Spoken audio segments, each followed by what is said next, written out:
Everyone, this is me Mudita and welcome on Mudita IAS warrior. तो English medium में polity की revision करने वाले हैं, क्लास 9 मिड टर्म रिवीजन। तो इसमें आपके दो चैप्टर आ रहे हैं, Y democracy, what is democracy और कॉन्स्टिट्यूशन डिज़ाइन। तो इसका हम पूरा रिवीजन करेंगे with the help of question and answer. So start करते हैं। देखिए, कुछ बच्चों के एग्ज़ाम ऑनलाइन हो सकते हैं और ऑनलाइन एग्ज़ाम नहीं भी होता तो आपको ये चीज़ पता होना चाहिए, क्योंकि ये जो पार्ट है ये क्लास 10 में भी आपको हेल्प करता है।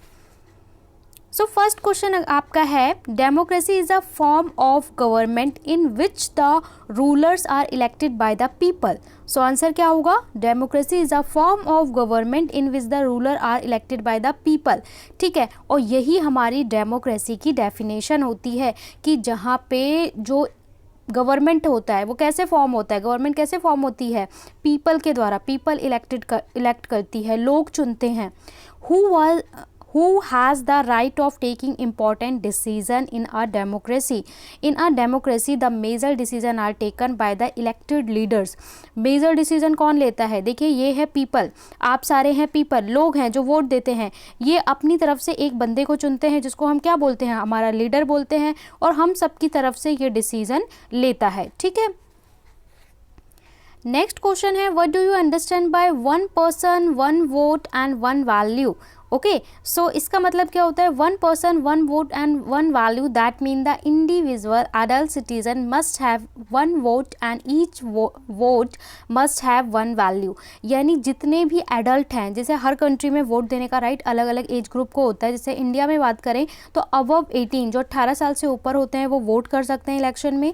तो कोई भी पर्सन जो 18 से ऊपर है, किसी भी जाति, धर्म या लिंग का हो, ठीक है, जेंडर का हो, वो वोट कर सकता है और हर पर्सन का वोट की वैल्यू इक्वल है। दैट मीन अगर एक पीएम वोट करते हैं तो उनका एक वोट भी सेम काउंट होगा, और एक नॉर्मल इंसान वोट करता है, ठीक है, एक सब्जी वाला वोट करता है, उसके वोट का भी एक इक्वल वैल्यू होगा, चाहे वो एक डॉक्टर हो या चाहे एक वो सब्जी वाला हो, सबके वोट का इक्वल वैल्यू होगा।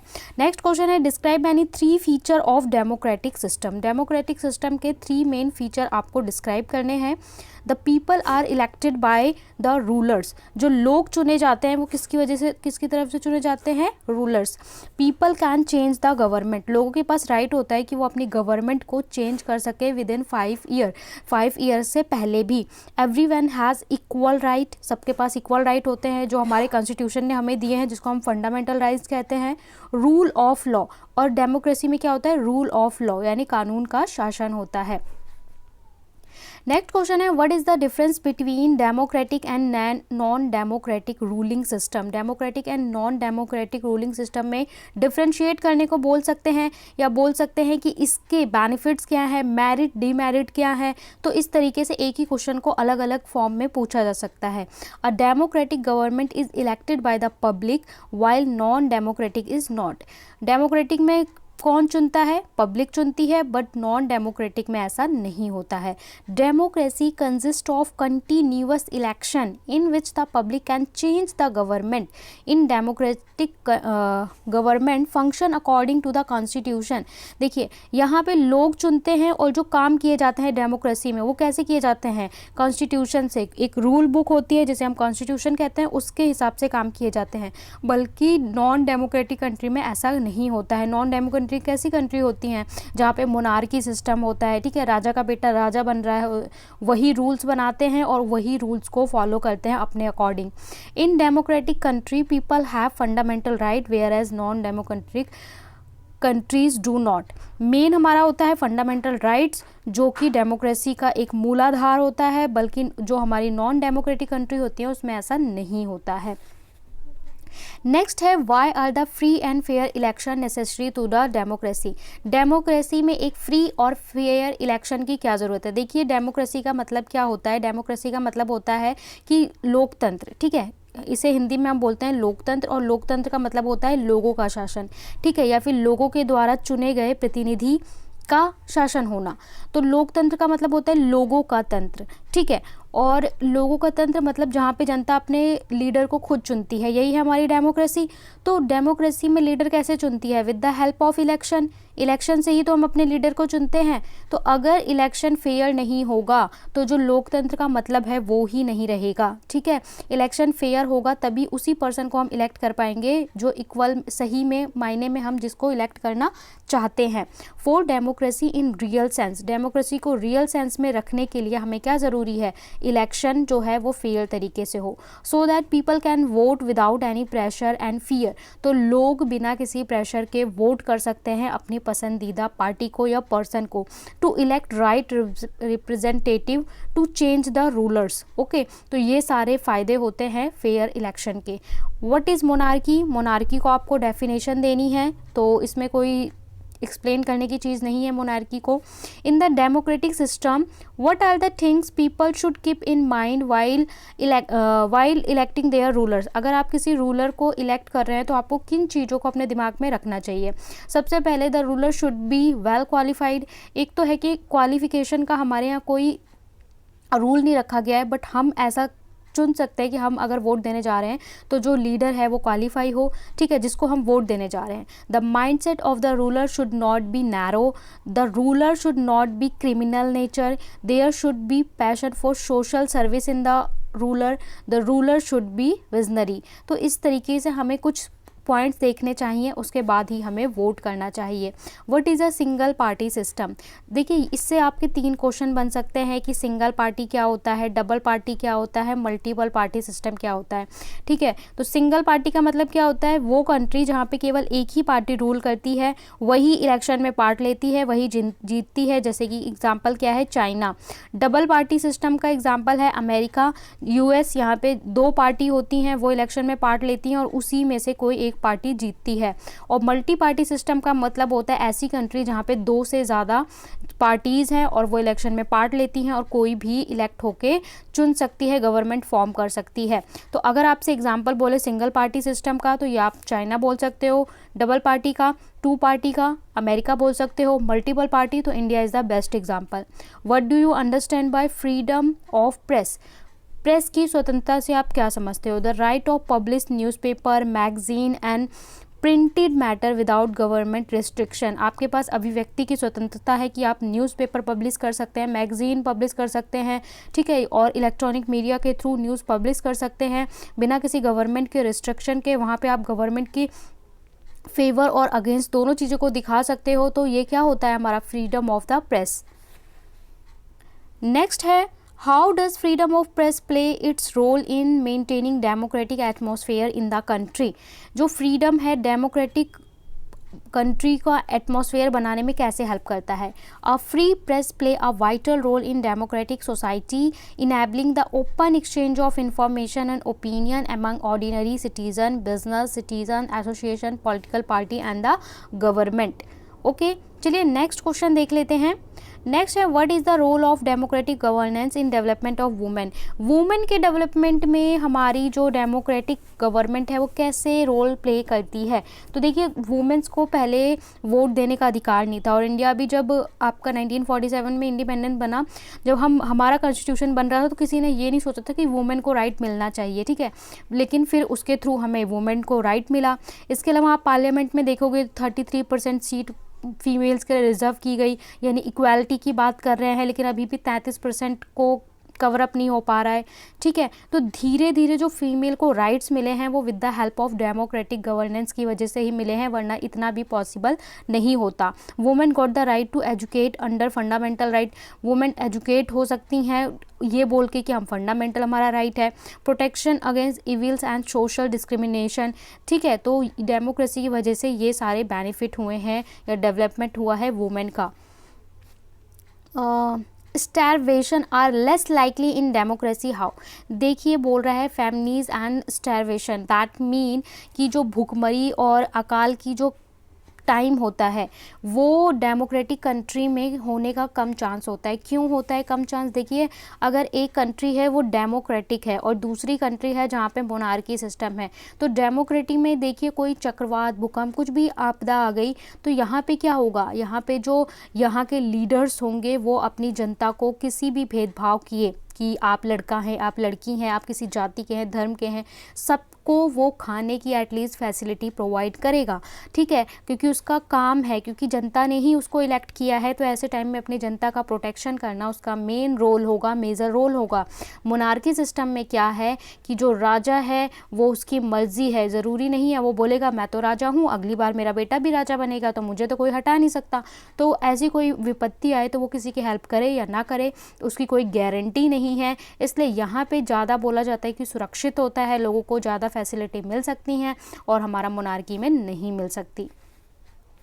नेक्स्ट क्वेश्चन हमारा देख लेते हैं, why is democracy better than other form of government. तो इसके लिए आप वही बोल सकते हो कि यहाँ पे लोग अपने लीडर्स को खुद चुनते हैं, डिसीज़न मेकिंग क्वालिटी अच्छी होती है, क्योंकि अच्छे से डिसीज़न लेने से पहले बहुत सारे विचार विमर्श किया जाता है, ठीक है। मैटर ट्रू विल डिफरेंस और कॉन्फ्लिक्ट का कम चांस होता है, क्यों, क्योंकि मेजॉरिटी जो चीज़ को वोट करती है वो चीज़ बनाई जाती है, वो रूल बनाया जाता है। पार्लियामेंट में भी क्या होता है, कोई कानून कोई लॉ बनाने से पहले जितने भी लोग हैं सबसे वोटिंग कराई जाती है और मेजॉरिटी पीपल जो कहते हैं उस चीज़ को लॉ बनाया जाता है। Democracy allow people to correct their own mistake. अगर आप गलती से किसी ऐसी गवर्नमेंट को फॉर्म करते हैं जिससे आप नहीं खुश हैं तो बाद में आप उसे चेंज भी कर सकते हैं। What does constitution mean. दूसरा आपका चैप्टर है कॉन्स्टिट्यूशन डिज़ाइन। तो फर्स्ट ऑफ ऑल कॉन्स्टिट्यूशन का मतलब क्या है, तो कॉन्स्टिट्यूशन एक fundamental principle establish procedure according to which our state और गवर्नमेंट ऑर्गेनाइज्ड इज गवर्नड। देखिए आपका कोई भी जो देश है ना, उस देश को किस तरीके से कानून व्यवस्था और किस तरीके से उसे चलाना है वो बताती है हमारी कॉन्स्टिट्यूशन। यानी जो हमारा कॉन्स्टिट्यूशन है आप इसे बोल सकते हो एक रूल बुक है किसी भी गवर्नमेंट को कैसे चलाने की, कि पीएम क्या करेगा, सीएम क्या करेगा, ठीक है, कौन क्या करेगा, कानून व्यवस्था कैसी होनी चाहिए, क्या राइट्स होने चाहिए, ठीक है, क्या ड्यूटीज़ होनी चाहिए, वो सब कुछ डिसाइड करता है ये कॉन्स्टिट्यूशन। तो कॉन्स्टिट्यूशन क्या है आप समझ गए। What did the first meeting of constitution assembly held. First meeting कब हुई थी, यहाँ पे पहली मीटिंग पूछी है दिसंबर 1946 और आप डेट बता सकते हैं 9 दिसंबर 1946। What did the constitution come into force. Force में कब आया, 26 जनवरी 1950, 26 जनवरी 1950। Why is the constitution important, क्यों इम्पॉर्टेंट है भाई। Ensure those who make decision behalf of public fairly represent public opinion and it also set out the ways to those power may be held accountable to the people they serve, ठीक है। तो ये आप 2 points mention कर सकते हो constitution important के लिए। What are the function of constitution in our country. हमारी कंट्री में कॉन्स्टिट्यूशन का क्या रोल है, it is a supreme law. हमारी कंट्री में जो कॉन्स्टिट्यूशन है उसको एक बहुत ही उच्च दर्जा दिया जाता है, एक सर्वोच्च दर्जा दिया जाता है, क्योंकि उसी के अकॉर्डिंग हम सारा काम करते हैं। It maintain a relationship between the government and the citizen. Citizen और गवर्नमेंट के बीच एक रिलेशनशिप फॉर्म करता है। It constitute the structure of the government, ठीक है, एक स्ट्रक्चर देता है। It tells who would play an important role in decision making. Decision making में किसका क्या रोल होगा ये भी हमारा कॉन्स्टिट्यूशन ही बताता है।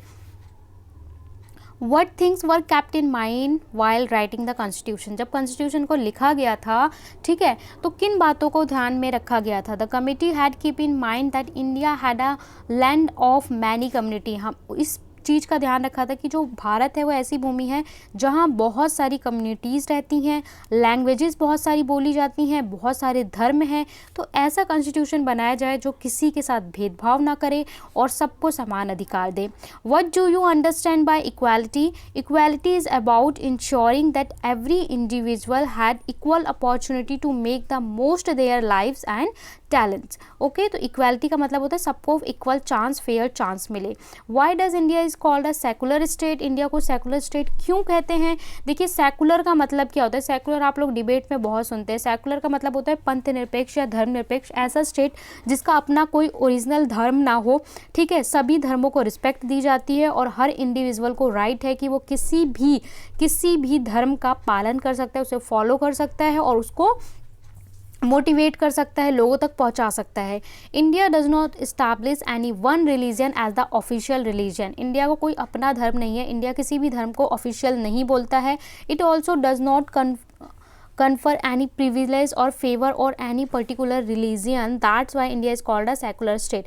किसी एक धर्म को बहुत ज़्यादा हम प्रायोरिटी भी नहीं देते हैं, इसलिए हम सेकुलर स्टेट कहलाते हैं. Which basic principle are shown in the constitution of India. क्या बेसिक प्रिंसिपल्स हैं? देखिए, फंडामेंटल राइट है, सेकुलरिज्म है यानी पंथ निरपेक्षता, मौलिक अधिकार, पॉपुलर सोवरेनिटी और फेडरलिज्म और सोशलिज्म.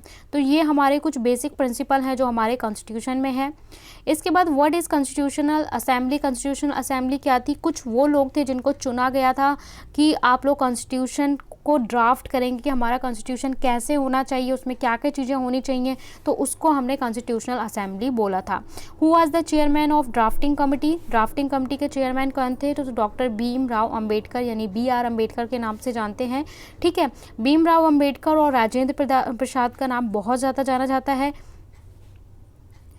नेक्स्ट क्वेश्चन है, the constitution assembly adopted the constitution of India on. कितनी डेट को अडॉप्ट किया था? 26 नवंबर 1949. दो क्वेश्चन बनते हैं कि एडॉप्ट कब किया था, और एक क्वेश्चन बनता है कि फोर्स में कब आया था. तो जो फोर्स में आपका आया था 1950 को 26 जनवरी, लेकिन हमने एडॉप्ट कब किया था? 26 नवंबर 1949. Okay. Do you understand by the preamble of constitution. What do you, यहाँ पे वट हटा दिया. What do you understand bye preamble of constitution. Preamble क्या होता है? जो आप लोग किसी भी बुक में, किसी भी NCERT बुक में देखते हो, प्रीएम्बल लिखा होता है जिसे हम प्रस्तावना बोलते हैं हिंदी में. हमारा जो संविधान है उसका इंट्रोडक्शन है, पहला पेज है जिसमें पूरे संविधान में क्या लिखा हुआ है उसके बारे में एक ब्रीफ इंट्रोडक्शन दिया है कि हम एक धर्मनिरपेक्ष इस तरीके से आपकी लाइंस लिखी होती हैं. आप किसी भी NCERT में देखोगे तो वो पहले प्रीएम्बल लिखा होता है. Preamble is an introductory statement in the document that explain documents philosophy and objective. कि हम एक गणराज्य, पंथ निरपेक्ष, ठीक है, और इस तरीके से न्याय दिलाएंगे. तो एक वो है कि मैं इसकी शपथ लेता हूँ. आप देखते हैं ना प्रीएम्बल लिखा होता है, तो वही हमारा क्या है? प्रीएम्बल या प्रस्तावना है. Why is India called a secular state. तो इंडिया को सेकुलर स्टेट क्यों कहते हैं? तो ये चीज़ हमने अभी पीछे भी शायद डिस्कस कर ली है. What do you mean by secular. Secular का मतलब क्या होता है? Secularism refers to the separation of religion from the state. Religion को, धर्म को देश से अलग रखना सेकुलरिज्म कहलाता है. What do you mean bye constitutional amendment. इसको हम हिंदी में बोलते हैं संविधान संशोधन, यानी संविधान के कुछ रूल्स में, कुछ लॉज में हम चेंज कर सके, उसे कॉन्स्टिट्यूशनल अमेंडमेंट बोलते हैं. ठीक है, तो हमारा संविधान बनाया गया, तो जो संविधान मेकर्स थे उन्होंने इस चीज़ को ध्यान रखा कि आज जो हम नियम कानून बना रहे हैं, हो सकता है इसमें से कोई कानून आगे चल के उतना इम्पोर्टेंस ना रखे या कुछ और कानून की ज़रूरत पड़े जो आज नहीं है, तो उसको हम ऐड कर सके. तो उन्होंने एक पॉइंट ऐड कर दिया कॉन्स्टिट्यूशनल अमेंडमेंट, कि आप लोग अमेंडमेंट करके, बदलाव करके उसमें कुछ कानून ऐड कर सकते हो, बट उस बदलाव के लिए बहुत सारे नियम लिख दिए, उनको फॉलो करके आप कर सकते हो. ठीक है, तो हमारा जो कॉन्स्टिट्यूशन है उसमें कुछ चेंजेस कर सकते हैं, नए कानून ऐड कर सकते हैं. जैसे आप देखेंगे कि जो 5 साल से छोटे बच्चे हैं उनको एजुकेशन का अधिकार जो है 6 साल से बच्चों को, उसे फंडामेंटल राइट बना दिया गया. ये पहले नहीं था, बाद में बनाया गया. तो ये कैसे किया गया? कॉन्स्टिट्यूशनल अमेंडमेंट करके. और बहुत सारे लॉ आप देखते हैं हर साल बनते हैं और उन्हें ऐड किया जाता है. तो कैसे बनते हैं? कॉन्स्टिट्यूशनल अमेंडमेंट करके. तो ये थे आपके इंपॉर्टेंट क्वेश्चन जो आपके दोनों चैप्टर कवर करवा देते हैं. आई होप आपकी पॉलिटी कवर हो जाएगी इससे. लाइक, शेयर, सब्सक्राइब करना ना भूलें. फॉलो कर सकते हैं खबरी पे और ज्वाइन कर लें टेलीग्राम चैनल. टेलीग्राम पे मैं PDF इसका पोस्ट कर दूंगी. Bye bye.